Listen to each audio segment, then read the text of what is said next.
In this lesson, we're going to have a look at using logarithms to reduce equations to linear form. So we'll have a look now at what that means, and the best way to do that is by means of an example. And there's the example there. Rearrange the following to the form capital Y equals m capital X plus C, where capitals Y and X are the functions of the coordinate variables Y and X respectively using natural logarithms. State the values of the gradient and the y-intercept in each case. So a lot to take in there, so I'm going to break this down step by step. So y equals 3x squared clearly isn't a straight line, it's a quadratic. But what we can do using logarithms is to rearrange it in a form that looks like y equals mx plus c. So if I take natural logarithms of both sides, and we needn't take natural logarithms, we could take logarithms any base, just this one has specifically asked us to use natural logarithms. So ln y equals ln of 3x squared. And this here can be split up using the addition rule. So that means that natural log of y equals log 3 plus log of x squared. And then finally, log of y equals log of 3 plus 2 log of x. So I don't expect you yet to know why I've done this. That's what we're about to explain. So log y equals 2 natural log of x plus log of 3, like that. And I'm going to tell you now we've rearranged that original equation to the form y equals mx plus c. So our capital Y is there, equals m x plus c. So let's go back and dissect what we've just done. We took the variables, which were y and x, and we follow these through. When we took logs of both sides, y become log y,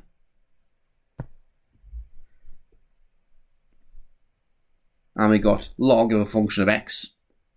We followed that all the way through until we just ended up with log x there against the other variable log y.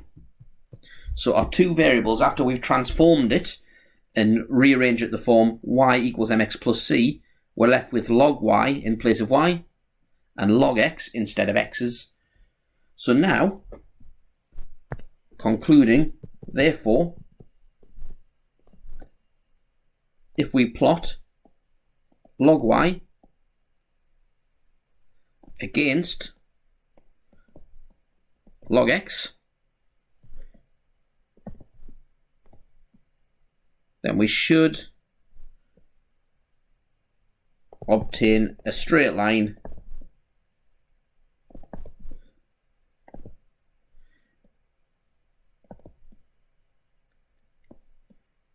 with gradient 2 and y-intercept log 3. And there we've done it. We've taken this and rearranged it into a form that looks like y equals mx plus c. So let's do it with another one. Let's do it with y equals ab to the power of x. Again, we're rearranging this using logarithms so that it looks like y equals mx plus c. So natural log of y equals natural log of all of that side. Splitting it up as we did before using the addition rule.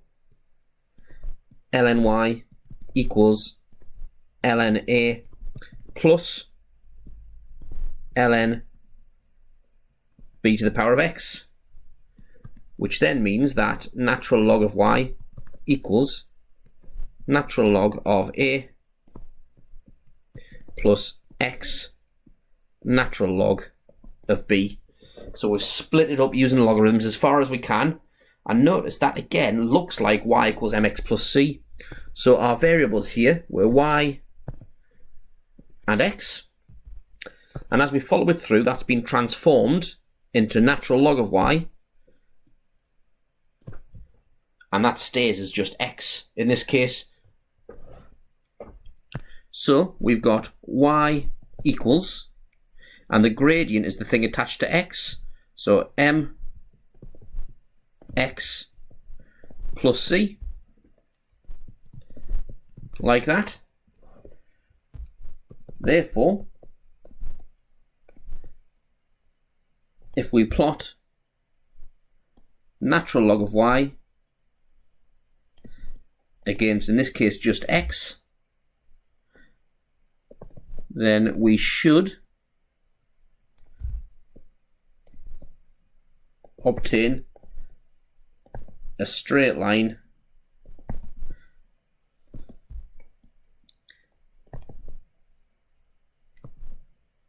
with gradient, in this case natural log of b was the thing attached to x,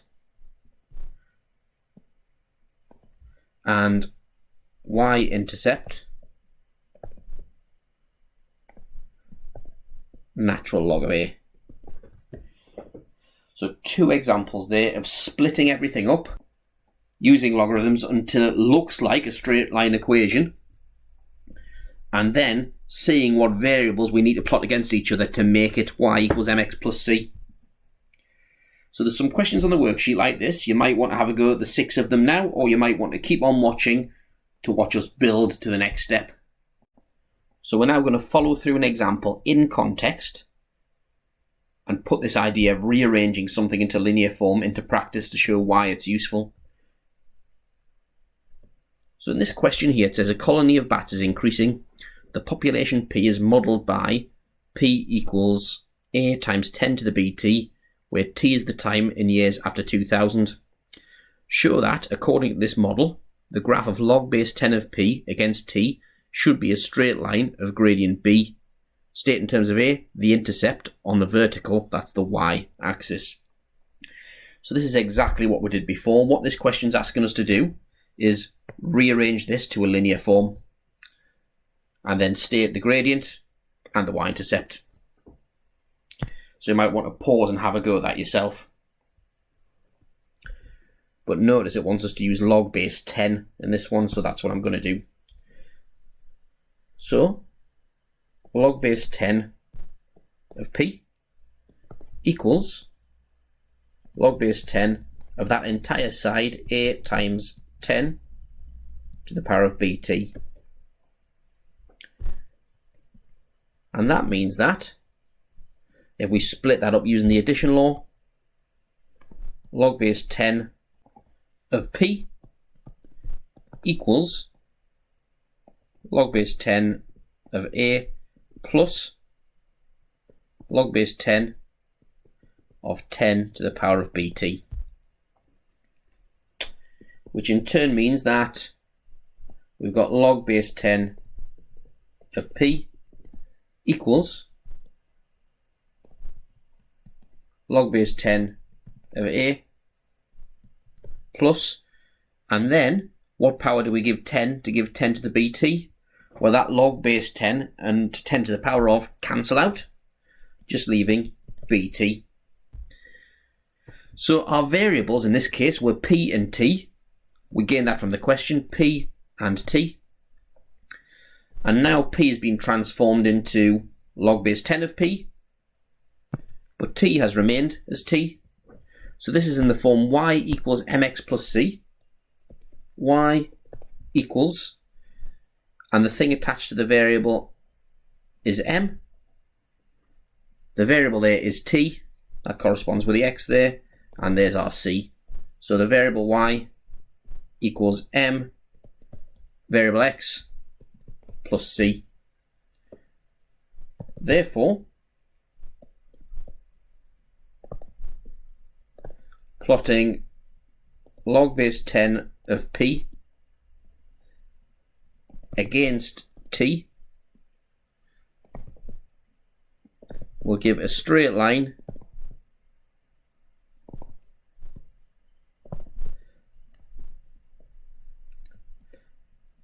of gradient B and y-intercept, and the constant on its own is log base 10 of a. Log base 10 of a. And that's the first part done. So the next part is there. So part 2 says the table gives data for the population from 2001 to 2005. Complete the table of values on the insert and plot log base 10 of p against t. Draw a line of best fit for the data. So we've determined in the previous example that if we plot log base 10 of p against t, we'll get a straight line. Let's see if that's the case. Let's find out what log base 10 of p is and plot it against t. So, log base 10 of p. What I'm going to use is this log button here above the minus sign. Because remember, log written without a base just assumes log base 10. So we've got log of 7900 is 3.90. And you don't need to see me do all of those. We're just typing log of each of those numbers. And there they all are there. So we just need to now plot them on the diagram. Again, you don't need to see me do that. And having done that, you can see it approximately gives a straight line. So let's plot that line now.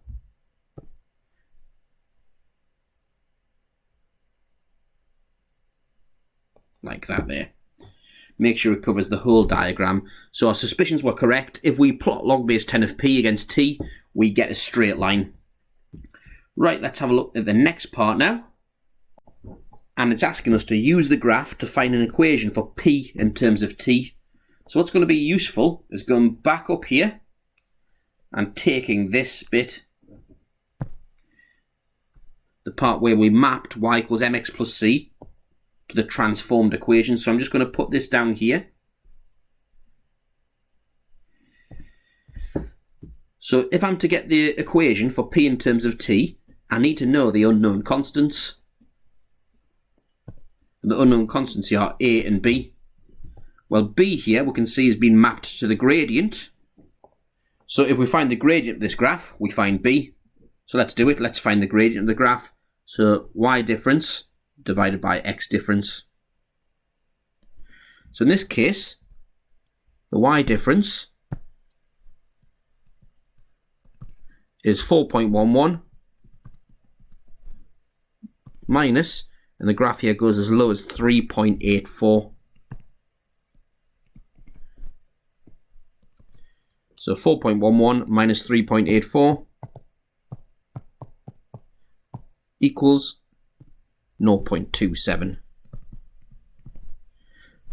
The x difference here, we can see, is 5. So, therefore, the gradient, which is equal to b, is equal to y difference divided by x difference.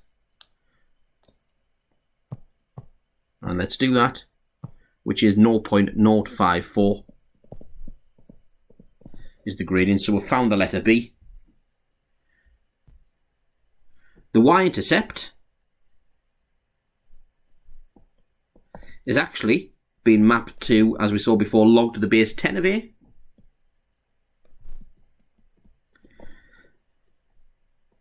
Which is equal to 3.84. So to find a, that means that a equals 10 to the power of 3.84. If we do 10 to the power of both sides, we end up with a equals 10 to the power of 3.84. So 10 to the power of 3.84, which is equal to 6918. 6918 to 4 significant figures. So let's go right back up to the start. The equation given originally was this. This is the equation relating P and T. So no more rearranging to do. We've got the values of the unknown constants. So what we need to do, therefore, P equals A times 10 to the power of B t. And there's our equation relating p and t, p in terms of t. So that's it. That's rearranging to linear form. We've got an equation now relating p and t from having written it in linear form and then used the gradient and y-intercept to find the values of any unknown constants. So there's loads of examples on the sheet like this that'll guide you through it. Have a go at them.